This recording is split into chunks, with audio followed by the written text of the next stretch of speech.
Ladies and gentlemen, CapitalG here. We have ourselves a bundle bust today. Adventures in the Forgotten Realms. I also scooped up these Tanazir Quandrix sleeves because, hey, I did not know they made Tanazir Quandrix sleeves, so my Tanazir Quandrix deck is a fan. Anyways, Adventures in the Forgotten Realms. Again, I'm not super impressed with it as a commander set, but it's got a lot of fun flavor. And it's also got some of the coolest basic lands we've seen in quite some time. I mean, that's half true. We've seen a lot of really cool full art basic lands over the previous sets. Obviously, some of the really nice ones in Theros. The Pokemon lands, as we like to call them sometimes. So as you can see, they still give us this box of useless.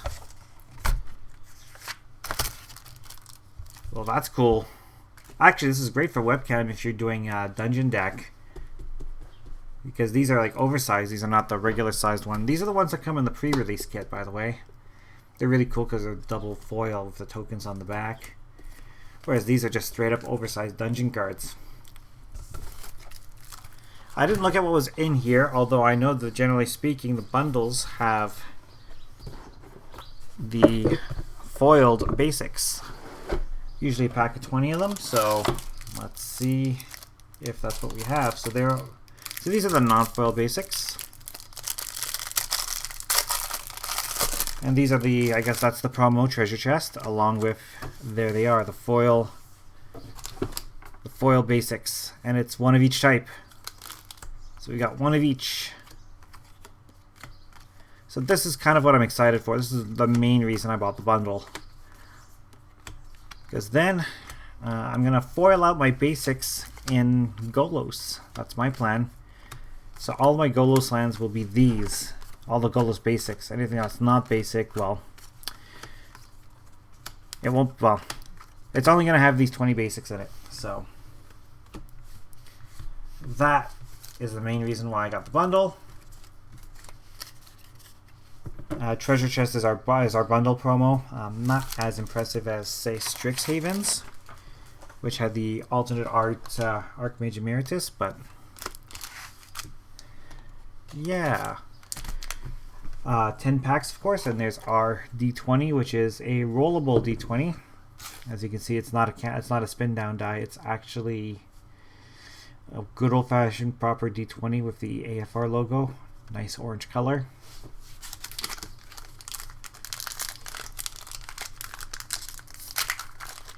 And will I build any of the AFR legends? Might throw something janky together at some point. I don't know. Let's see what we got. Unexpected Windfall. Turn something into a 4/4 dragon. Hey, this one ramps you and lets you get into the dungeon, so that might be cool, I guess, if you're doing the dungeon deck. Yeah, when this enters the battlefield, get potentially a bunch of goblins. That's kind of cool. When this one attacks, get up to 3 treasures. So 1, 2, or 3 treasures. So that's actually kind of cool. I like this card. This is actually a really good card, I think. Considering its common is really good. 4/5 with Ward. Like, Ward's good. But I don't think it's... Like, it's not good enough to take this card into our format by any means. Now, Prosperous Innkeeper, on the other hand, is a card I'm really high on for our format. It gives us a treasure token in green, and it gives us a Soul Sister. Yes, it's 2 mana instead of 1, but it's ramp, and it's life gain. So, I'm putting that in the good cards pile. Actually, I should probably put that other Ogre in the good cards pile. Cards I think would actually be cool in our format. I don't know if they'll make any of my decks, but I think it's cool in the format. Yeah, this I think is a little too expensive for the potential of going on top of the library instead of actually going on top of the library. Whenever a creature enters the battlefield, when this enters the battlefield, whenever a creature an opponent controls is dealt damage, destroy it. There might be some good synergies with that if you're running like I don't know, just any sort of damage effect. An Orb of Dragonkind is our rare. So this is great for the dragon deck. I do not have a dragon deck at the moment, so I don't expect to keep this. I mean, I do have a dragon deck, yeah, but it's led by a dinosaur. Yeah, I'll probably end up trading that away. It's a good card, but I'll probably end up trading it. So let's put that over there so the glare doesn't blind it. And of course, every pack has a basic, and in this case, a Zariel token.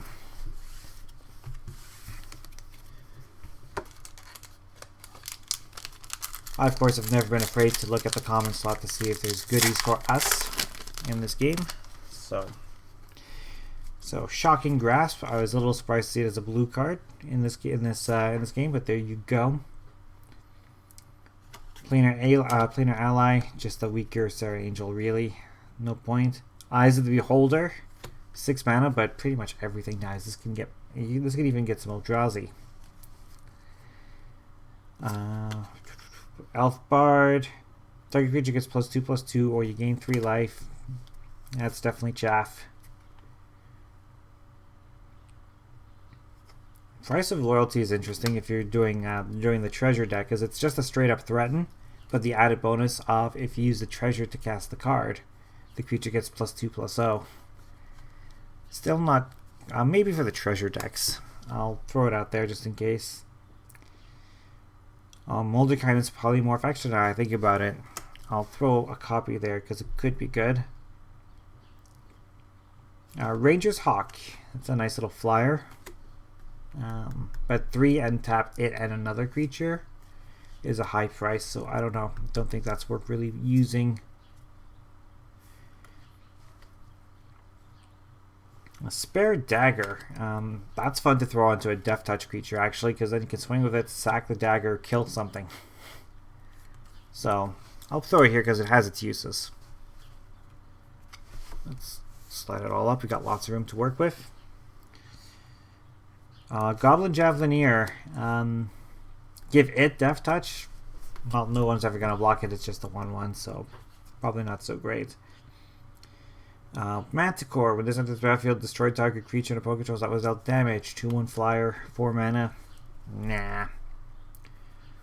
The Rust Monster. I like this alternate art style, by the way. 2/1 first strike. Sacrifice an artifact. Give it 2/0 until end of turn. If you want, that's actually a pretty decent artifact sacrifice outlet if you need it. Reaper's Talisman, actually, I think is kind of useful. And we got the Purple Worm. Costs 2 less if a creature died this turn. Has Ward 2, and it's an 8/7. I don't know. It's a nice little beater, but an Instrument of the Bards.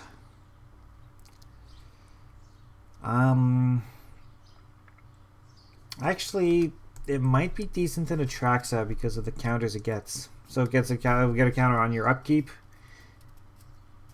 and then of course Atraxa can proliferate it, and we can actually start searching for good creatures with it. So I think that would be pretty decent. That of course is just a basic, and that of course is just another dungeon card with the token.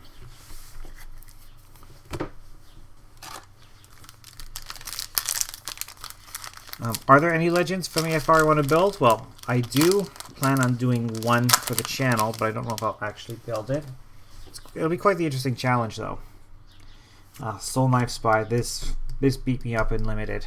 This is a great limited card. Whenever this deals combat damage to a player, draw a card, and it's 3 power. So that power makes it worth blocking, but you have to have blockers. Dawnbringer Cleric is actually a really, really good card, I think. Yes, it's common, but for 2 mana, you get a 1/3, so you get some board presence, and you can either gain 2 life, destroy an enchantment, or exile a card from a graveyard. I think that's very playable in our format. Horde Robber. Actually, maybe the rogue decks would like this because it could generate some treasures. We've got this guy. It's a 4/1 with reach, and he creates a 2/2 wolf. Not feeling it for our format, really. Armory Veteran. As long as it's equipped, it has menace. So your equipment deck might have place for such a thing. Charm Sleep. It's a reprint. We don't play it already, so I don't see it starting now. Null Hunter. Whenever this attacks, if you attack with creatures with total power 6 or greater, it gets a +1/+1 counter. Actually, I don't think I have room in my Tanazir deck, but that wouldn't be bad in Tanazir by any means, because I'll always meet that requirement. I'll always be able to get +1/+1 counters on him. He'll just get bigger over the course of the game. Neverwinter Dryad. I think this is a cool way of searching for lands. Obviously not as efficient as Steve, but still useful. Great Axe. It's just a worse Colossus Hammer. It's easier to equip, but it's not as trolly or as fun. Dryad. Whenever this deals combat damage to a player, you get a spider with Menace and Reach. And it's a spider itself, an elf spider. This is just really cool. I don't think it's super playable, but I think it's really cool. Burning Hands.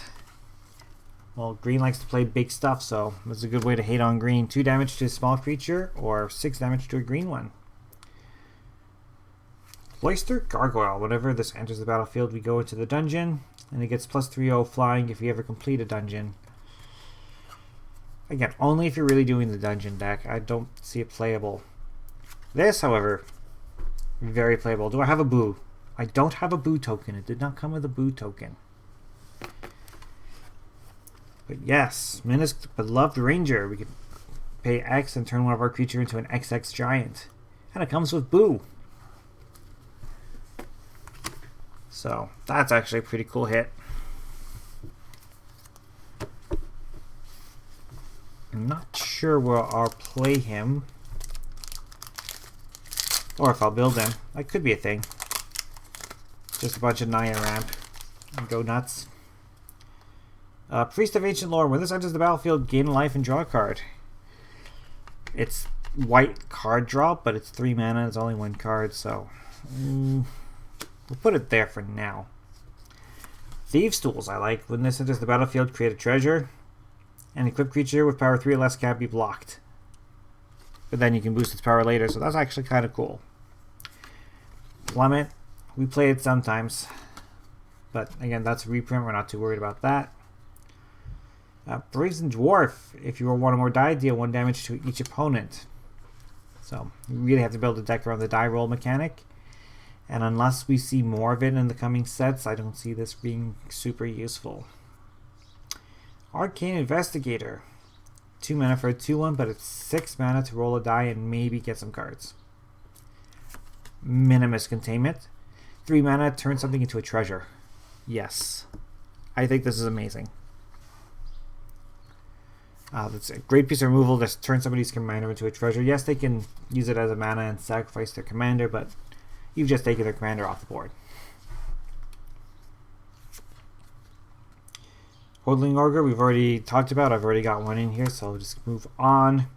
Plundering Barbarian, I think, is pretty good. 3 mana to either create a treasure or get a destroy an artifact or get a treasure.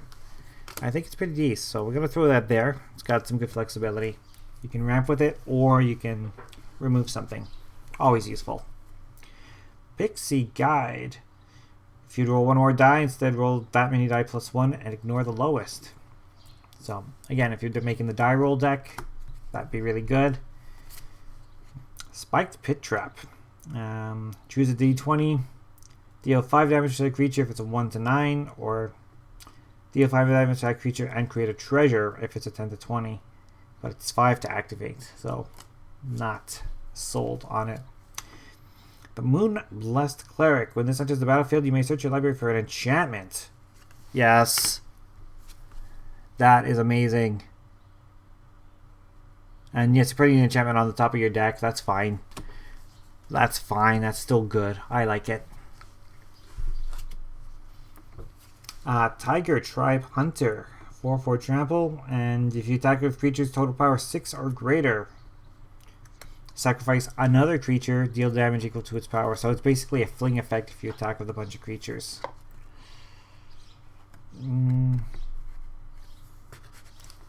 No, actually, there might be some strategies that would want that. I'm not 100% sold on it. Fairy Dead, Devil's Chosen. We have a legendary Tiefling. Whenever you roll one or more dice, this gates flying in menace until end of turn. If any of those results were 10 or higher, draw a card.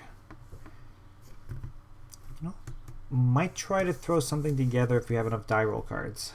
But, I mean, again, we're looking at trying to get die rolls. Ooh, that's a good hit. The Book of Vile Darkness. New correct staple, anybody? Because, hey, you're getting free zombie every turn. I mean, the card's at its best if you're running all three pieces of the puzzle, shall we say. But I think this is a very useful card. And our dungeon and our land.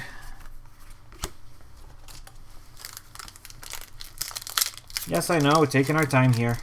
I don't like blasting through these because it's not as fun to explore and, you know, actually look at the cards and figure out some cool synergies. So, Precipitous Drop. When it enters the battlefield, go into the dungeon and create a enchanted creature's -2/-2. It's -5/-5 if you've completed a dungeon. Again, only if you're really doing the dungeon deck. Find the Path we've already discussed. Dragon's Fire. 2 mana, 3 damage to, is it any target? Just a creature or planeswalker at instant speed. And you can actually make it, if you reveal a dragon card or choose a dragon as you cast this spell, deal damage equal to the power of that creature or creature card instead. Okay. So, some decent instant speed removal. Bar the Gate. Counter a creature or planeswalker. Venture into the dungeon. I feel like that would be a good staple in Oathbreaker or even Brawl right now. Paladin Shield. When it enters the battlefield, attach it to a creature you control. Equipped creature gets +0/+2. And it has Flash. Might catch somebody sleeping with that. You never know. Shambling Ghast, a 1/1 zombie. When it dies, targeted creature the opponent controls gets -1/-1, or create a treasure. I think that's good. Vampire Spawn enters the battlefield. Each opponent loses 2 life and you gain 2 life, and it's a vampire. But it doesn't do anything else on the field, so I'm going to say nah. Steadfast Paladin, 2/2 lifelink, just straight up 2/2 lifelink. Good, but I don't think it's going to break anything in our format or do anything super useful. Arborea Pegasus with the alternate art. When this enters the battlefield, target creature gets +1/+1 in flying. No thank you. Owl Bear. When this enters the battlefield, draw a card. It's 4/4 trample. Maybe. Some decks might want it. I don't know which ones, but Iron Golem, 5/3 vigilance, attacks or blocks each combat if able. It has vigilance and attacks or blocks each combat. So is it a better Juggernaut because it can block? Is it a worse Juggernaut? Either way, it's a slightly different Juggernaut. Let's go with it. Wizard class, one of the better class cards in my opinion. 1 blue, no maximum hand size. Yeah, we'd play that. And just the ability to later on draw some cards if you need to. Or even if you get to level 3 and start giving out some +1/+1 counters based on our card draw. I think that's fantastic. Sudden Insight, draw a card for each different mana value among non-land cards in your graveyard. Yeah, we can't reliably control that, so I don't know. And 6 mana is a lot. True Polymorph rounds out the pack. Target artifact or creature becomes a copy of another target artifact or creature, and that's permanent. Like once you cast this and you transform something, it's a permanent effect. It does not go away at end of turn or what have you. So I think that's an interesting card. I don't know if it's a good card though.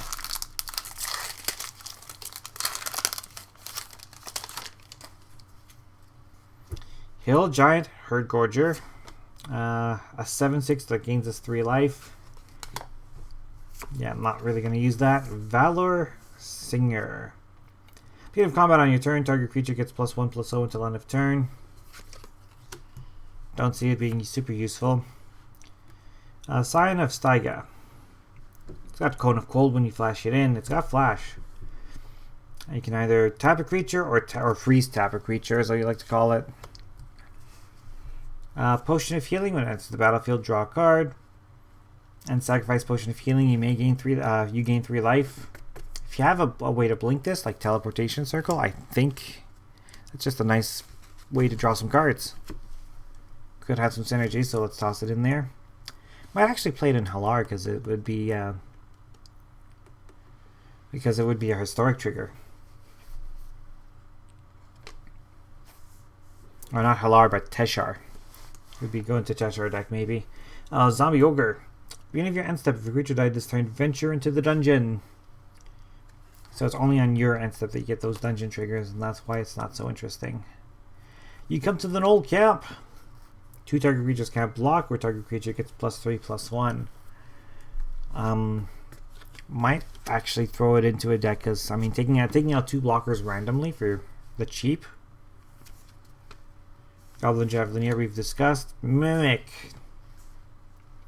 2 mana for this treasure. It's an artifact treasure. We could sacrifice it for a mana, or we could turn it into a 3/3. I like the flexibility here. Neverwinter Dryad. We've seen the alternate art over here, so let's put that away. 50 feet of rope. I think the activated abilities for the most part are a little expensive. Target wall cannot block this turn. Someone's playing Changelings. This will mess them up a little bit. But everything else, not so great. Rally Maneuver. Target creature gets 2/0, gains first strike, and up to 1 other creature gets 0/2 and gains lifelink. So a little combat trick, but I think it's not too inconsequential. The Black Dragon. When this enters the battlefield, target creature an opponent controls gets -3/-3 until end of turn. No, not for 7 mana. 7 mana is too high a price for that. Check that out. Westgate Regent. Alternate art rare. 4 mana. It's a 5 mana, 4/4 flying vampire. The ward cost is discard a card, so if our opponents want to target it with anything, they have to discard a card or let the spell be countered. Whenever this deals combat damage to a player, put that many +1/+1 counters on it. Ooh. Actually, it's been a long time since I've gotten a new vampire for Edgar Markov. Fits the bill, I think. Also got a piece of equipment here, flashy one. Both in terms of the foiling and the keyword. That is Dueling Rapier. When it enters the battlefield, attach it to a creature we control, and an equipped creature gets +2/+0, but it's 4 mana to equip it normally. So, it's foily, I'll keep it up here, but I don't think I like the card that much.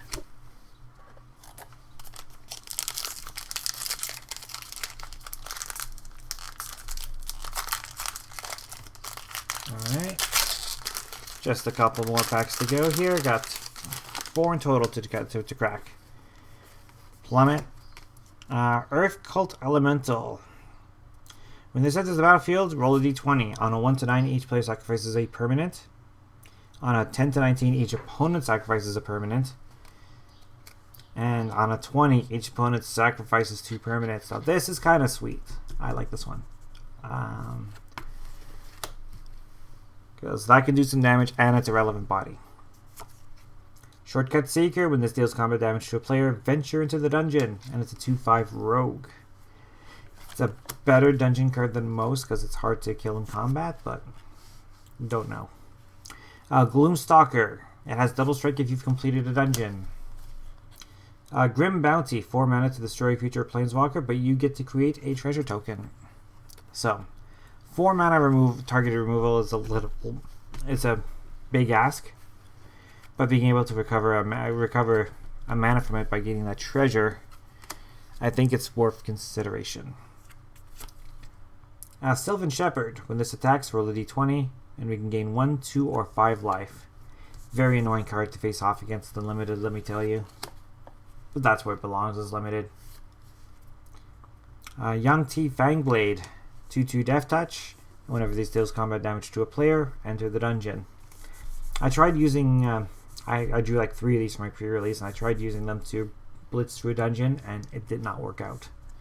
So if it's not good in limited, it's definitely not good here. Hobgoblin Captain. If you're attacking with 6 power for creatures, this gains first strike. No, not interested. You find a cursed idol. You can smash it to destroy an artifact, lift the curse to destroy an enchantment, or steal its eyes to create a treasure. So it's sorcery speed, but it's almost an alternate version of Return to Nature. So let's have some fun with that one. Genie Windseeker. Scry 1, Scry 2, or Scry 3 on ETB for this 3 mana flyer. Or 3/3 flyer for 4 mana, in fact. Nah. Hulking Bugbear, just a straight up 3/3 goblin with haste. We've got ourselves a Dungeon Crawler. Whenever you complete a dungeon, you may return Dungeon Crawler from your graveyard to your hand, and it's a 2/1 zombie that enters the battlefield tapped. No. White's Dragon, 6 mana, 4/4 flying. When this enters the battlefield, tap target creature an opponent controls. The creature does not untap. So a little freeze untap action. Sphere of Annihilation.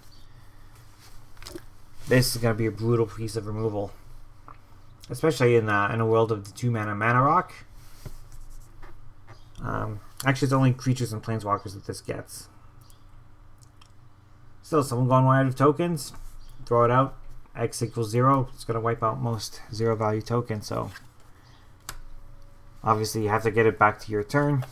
That's the only downside, but it is a very scary piece of removal.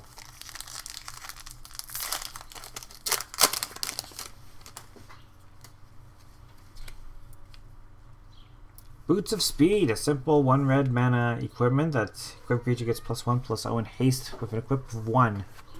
That's actually pretty decent.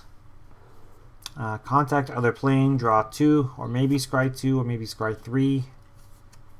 It's instant speed, but as a die roll card goes, it's better than most. At worst, it's an inspiration. But you can get some real value out of it if you get the higher die rolls. +2 mace, it does exactly what you think it does. The equip cost, I think, is a little too high for it, though. Sepulture Ghoul. Sack another creature. This gets +2/+2, but only once each turn. I don't think it's that good. It's not as good as, say, Nantuko Husk, which you can sacrifice as many times as you want. Yes, it costs the extra mana to cast Nantuko Husk, but you can only sacrifice one thing to this. Compelled Duel. Target creature gets +3/+3 and must be blocked this turn if able. Might be able to kill something with it. It's almost like a weird fight card. I don't think it's great, but you never know. Actually, you know what? It might have some. It might have some places. Jaded Sellsword. If you spent the treasure to cast it, it comes in. It comes in with haste. Nah. Plundering Barbarian we've already talked about. Improvised Weaponry, 2 damage to any target, and create a treasure token. So, 3 mana gets us a treasure. Might shoot down a Zulaport Cutthroat.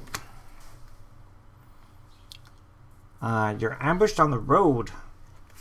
That's a good way to protect a creature. You can either give a creature +1/+3 until end of turn, or you can bring a creature back to its owner's hand. I think it's a good way to protect something.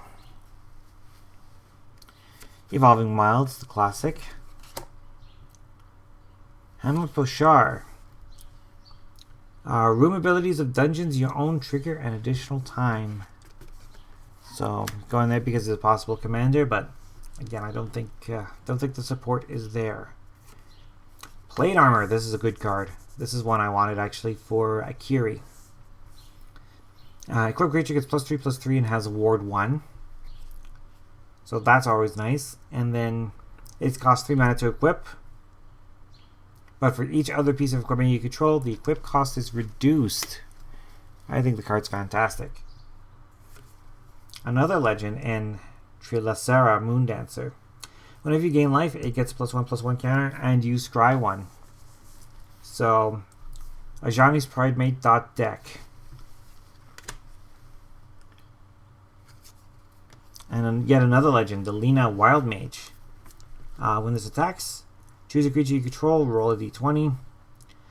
On 1 to 14, create a tapped and attacking token copy of the creature, except it's not legendary. That's actually really cool. And 15 to 20, create one of those tokens, roll again. So this is actually fantastic. I'm a huge fan of this.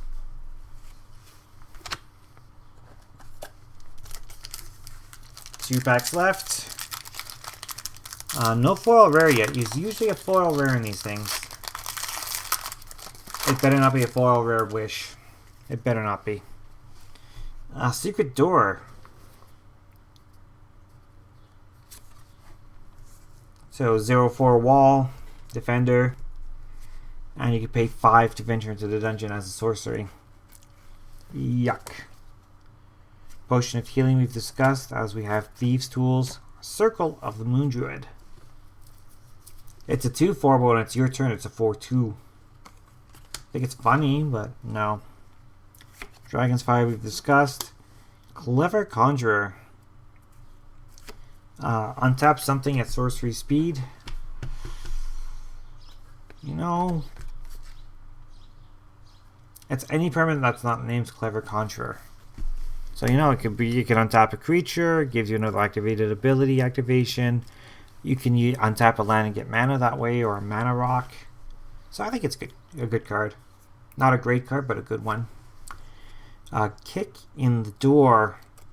+1/+1 counter on target creature. It gains haste. Can't be blocked by walls. And you venture into the dungeon. This does a lot for 1 mana. Celestial Unicorn. You play this in a Johnny's Pridemate deck. Clattering Skeletons. When this dies, venture into the dungeon. It's a cool card. Cool looking card. I'll say that much.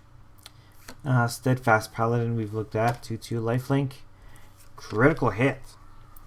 Target creature gains double strike, and if you roll, whenever you roll a natural 20, return this from your graveyard to your hand. But just, you know, 2 mana double strike until end of turn is already enough to make it a playable card. The Trickster's Talisman. Equipped creature gets +1/+1, and whenever this creature deals combat damage to a player, you may sacrifice the talisman to create a copy of that creature. I think it's cool. You can hang on to the equipment as long as you want for that +1/+1, but when you want the creature, ding. Tognar, Demon Fangol. Whenever this attacks, if you've attacked with creatures total power 6 or greater this combat, attacking creatures get +1/+0 until end of turn. So, makes your big things bigger, and you can pay 4 mana and double his power and toughness. That's a pretty good rule equipment ability if you ask me. Dancing Sword. Good creature gets +2/+1, and whenever the creature dies, you may have this become a 2/1 construct with flying and ward 1. I mean, goes in the rare pile, but I don't know about that one. It's cheap to equip, which I like. But I don't know if I like the dies trigger. Last pack. Still looking for something really, really cool. Got some good hits, but nothing great. Precipitous Drop we've already looked at. Bull's Strength +2, grave creature +2/+2 and trample. And untap it. I think this is a neat combat trick. Our Armory Veteran. As long as it's equipped, it's got Menace. I think we've already looked at that. We've already looked at the Scion of Skaiga. Gloomstalker we've looked at. Zombie Ogre we've looked at. Silver Raven. I think this is an excellent 1-drop. 1 blue for a 1/1 flyer with Scry 1. Excellent. Feign Death. Until end of turn, whenever this creature dies, return to the battlefield tapped under its owner's control for +1/+1 counter. This is a cool way to have your creature survive a board wipe. Underdark Basilisk, 1/2 Death Touch. At least it doesn't trade for Dinky 1/1, so that's the good thing about that card. But that's all we've got. Mana Core, when this enters the battlefield, destroy target creature, so we've already looked at this one. Hulking Bugbear, the 3/3 haste. A Pashar we've already looked at. Plate Armor we've already looked at. And Mind Flayer for our last rare. When this enters the battlefield, gain control of target creature for as long as you control Mind Flayer. And it's a horror, we can't really do anything with that creature type.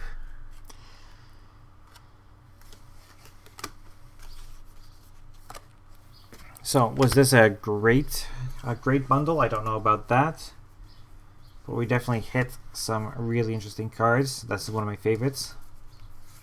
That's a favorite as well, and this was something I was on the hunt for.